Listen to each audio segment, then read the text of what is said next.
On a daily basis, the National Consumer Law Center's attorneys provide legal and technical assistance on consumer law issues to legal services, government, and private attorneys representing low-income consumers across the country. From this vantage point, we are seeing the devastating effects of escalating foreclosures on families and communities. There is no doubt bold and immediate action is needed to save homes and neighborhoods. Treasury's recent announcement makes clear, however, that stopping foreclosures and saving homes and neighborhoods is not a priority of the current TARP program. We appreciate the FDIC's announcement today on the use of the TARP Guarantee Program. Such a plan would be a substantial step in the right direction. Congress must insist that Treasury use the broad powers provided by TARP to mandate affordable modifications through every means available. Only such a plan will get at the root cause of this entire crisis, defaults and foreclosures engineered by overreaching mortgage loan originators and investors, and thus stabilize the housing market. To the extent Treasury provides funds to firms providing non-mortgage credit, there should be a quid pro quo for reforming mass abuses in those industries, including auto finance, private student loans, and credit cards. On mortgages, Treasury should develop a loan modification program that can be routinized and applied on a large-scale basis. It should condition any purchase of an equity interest in a financial institution on a rigorous loan modification plan. It should provide guarantees only for affordable loan modifications, and it should purchase a sufficient stake in assets to enable the implementation of an aggressive modification program through the purchase of whole loans, second mortgages, securities, or voting rights. An effective TARP program for homeowners lies in the mechanics of its loan modification program. The following principles should apply to such a program.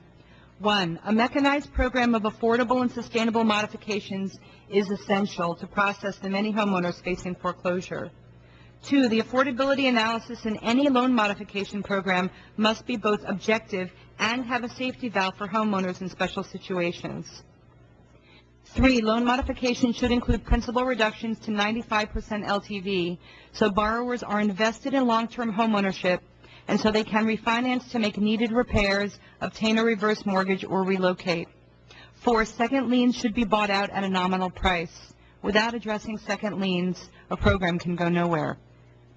5. Loan modification should be available to homeowners in default as well as for those for whom default is reasonably foreseeable. 6. Late fees and all default servicing fees should always be waived in loan modifications. As servicers profit enormously from such fees, they often are out of proportion to the loan balance. 7. Any shared loss guarantee should favor the most needed loan modifications. And 8. Loan modifications should not cost servicers more to do than foreclosures.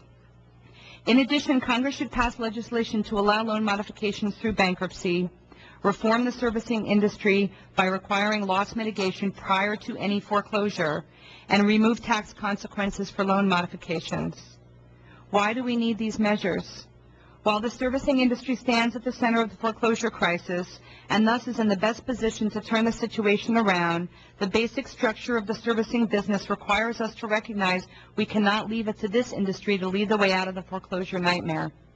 Even the streamlined modification program is limited in terms and has been announced by private sector servicing firms of a discord of providing efficient and fair service. In the interest of maximizing profits, servicers have engaged in a laundry list of bad behavior, which has considerably exacerbated foreclosure rates, including cascading fees imposed upon homeowners in default.